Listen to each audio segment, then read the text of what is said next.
What is up? What is up? It's your man Sean Zittel leaving the post-fight press conference for Fundora Thurman at my favorite arena, the MGM Grand Garden Arena.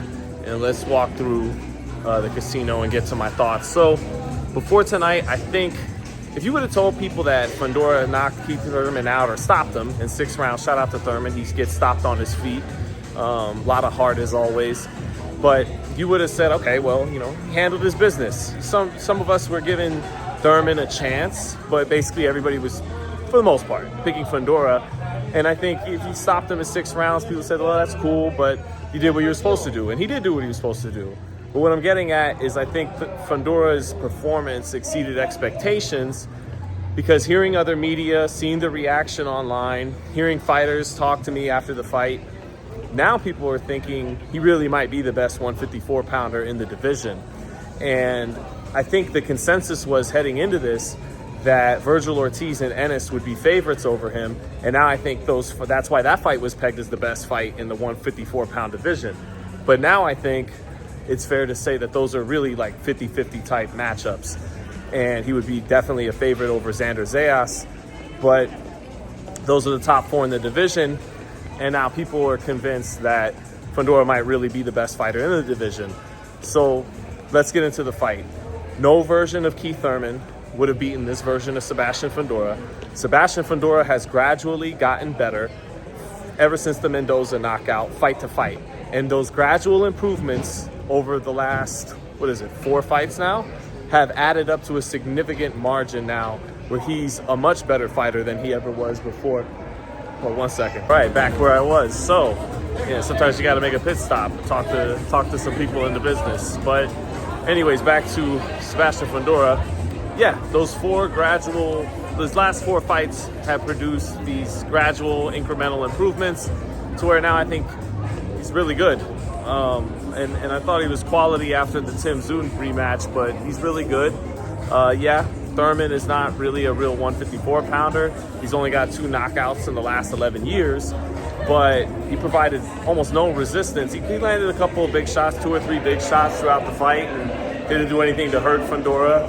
I'll give Thurman a left hook in the last round or so that did make Fundora clinch for a moment, and then he unleashed 4 or 5 or 6 shots after that.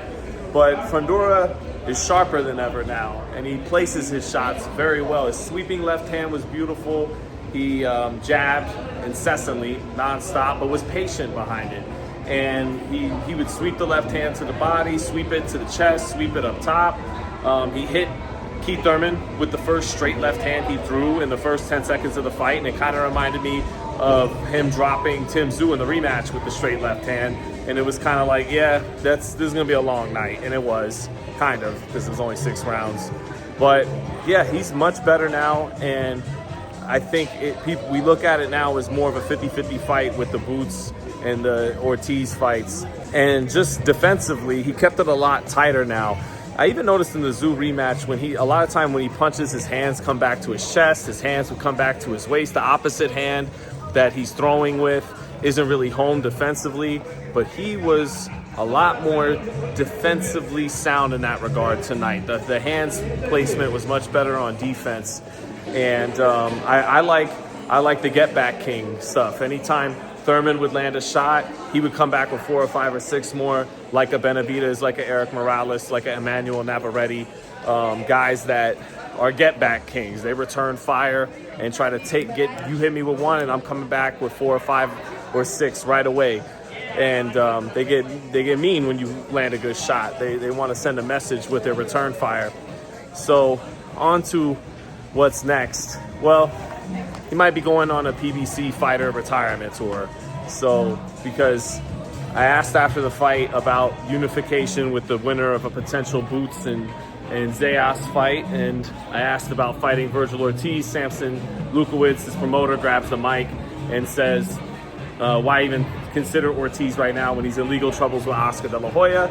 And yeah, we'll fight the winner of Zayas and Ennis if it's on Prime. Which, if DAZN's going to keep getting financial backing for Turkey, good luck getting a fight on Prime with more money in the pot than a fight on DAZN. So might have to settle for now for fighting Jermell Charlo, who went off on me after the fight. when I talked to him, because he said, no one's ever beaten me for my belts, which is true. But he went on to, argue in so many words that I guess it's wrong that the sanctioning body stripped him. And I said, Jermell, but you haven't fought since 2022. You haven't fought in 40 years in this division since you became undisputed. The only undisputed champion in the 4-belt era of 154. And I do respect Charlo as a fighter. I mean, I respect all fighters, but Charlo, to me, you could argue is a Hall of Fame. I think he is. I think being the only 4-belt undisputed champion at 154, I think about 9 title defenses over 2 separate times as champion. Anyways, that aside, Charlo went off, called me a bitch-ass hater and all these things. What's up, True School Sports in the building? And you know what? Let's get my man True School in here. Just finish up. What's up, brother? I'm gonna finish up in a minute and then let's roll out. So, but yeah, I said, yeah, but Jermell, if you don't defend your titles in 4 years, that's what happens. They're gonna strip you. That's how that goes. So Charlo said he'll still beat Fundora and all that. I don't think he would right now. I don't think he would. And it was funny because Jermell went, I last fought in 2023. What the fuck are you talking about? And I'm saying, since 2022, you haven't fought in this division. Anyways, not a bad fight, right? I mean, I'll take it. Jermell, especially if Jermell should come back and get a win under his belt against, I don't know, whoever. At least come back and get a win, get a knockout, give that fight some momentum on your end. So not a terrible fight, but we all know the fights that really moved the needle in the division towards crowning who is the best in the division. This fight's with Virgil Ortiz. So I think the only way we get to a Virgil Ortiz fight is if Oscar and Virgil say, if they bend, bury the hatchet. Hey, I got the DAZN deal now, and let's make some fights happen. There's money to be made and fights to be made, and Oscar has a non-exclusive deal with DAZN, right? So you got Oscar sending Zittel over to Prime for the Benavidez fight in May, which is about a month from now. And he sent over Munguia once to fight Canelo on Prime. This is different because clearly Benavidez and Canelo were bigger draws than the fighter he represented. There's no real huge difference between Virgil Ortiz and Fundora. Neither one's really a draw yet. They've headlined some shows in front of some modest, okay crowds, but neither one's really like a bona fide draw yet. So maybe if Ortiz would be willing to bury the hatchet with Oscar, not have the Mikey Garcia, Andre Ward situation, or maybe he thinks he wins his arbitration case in September and gets released anyway, which this is a totally different dynamic. But maybe Oscar says, fuck it. Got a non-exclusive deal. Let's go ahead and do the fight on Prime. DAZN can distribute the pay-per-view too, just like they did for Canelo Munguia. And that's how you get Ortiz and Fundora. So that's one scenario, although they'd still probably want to do Charlo versus Fundora anyways. And they probably would even like to squeeze in Fundora against the winner of Zeus Spence if it's Spence, which again, that's why I'm making the joke, like maybe Fundora will just go on a PBC fighter retirement tour. But, those fights could build up. Fundora could make a fight with Ortiz bigger. But that aside, I wish the WBC would do its job and mandate that fight. Mandate that fight. Now, I understand the WBC wants to wait until Ortiz's legal situation gets solved, but let's say Ortiz a month from now, 2 months from now, is like, fuck it, I'm gonna finish this deal until next year with Oscar. I don't wanna sit on the shelf, I wanna do fights. At that very moment, that's when the WBC should order the fight, okay? And then make Golden Boy and PBC figure out who's gonna get what on what network and all that stuff, but they should mandate that fight because I think it would honestly force the fight. I don't think Fundora would want to come off that belt like he did for Xander Zayas. So either that has to happen, or PBC, which I think has about a year left on their Amazon deal, they would have to, eventually go to DAZN where all the other promoters have went, and then there you go. Everybody's on the same network anyways, and DAZN would push them to make that fight like they're pushing Top Rank to make the Xander Zayas Jaron Ennis fight. So either way, it's a great division.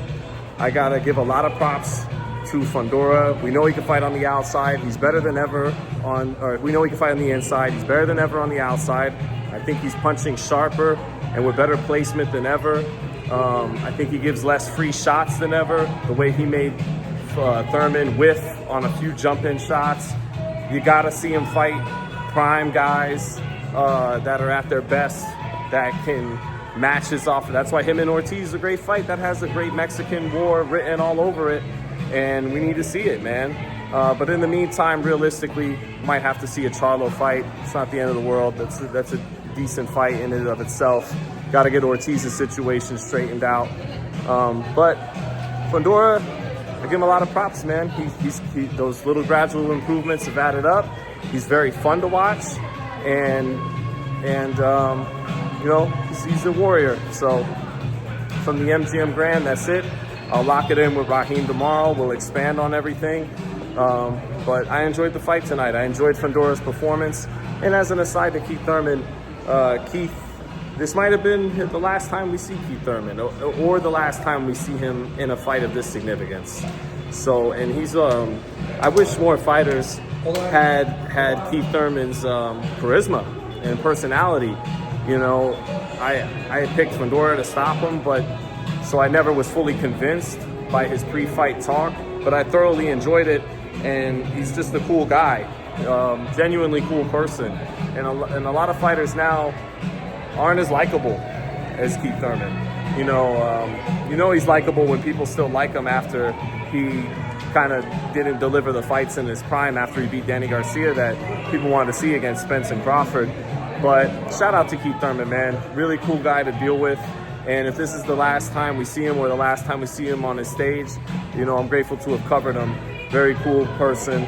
On the top 5 or 3 list of fighters I'd smoke a blunt with, even though I haven't been smoking the last several months, maybe TMI there. But try to keep it real on the channel as much as we possibly can. Anyways, that's it from the MGM Grand. A performance by Fundora. His stock definitely went up, and I think that's the consensus. Am I wrong about that? Let me know down below. But peace out, guys. Until the next one.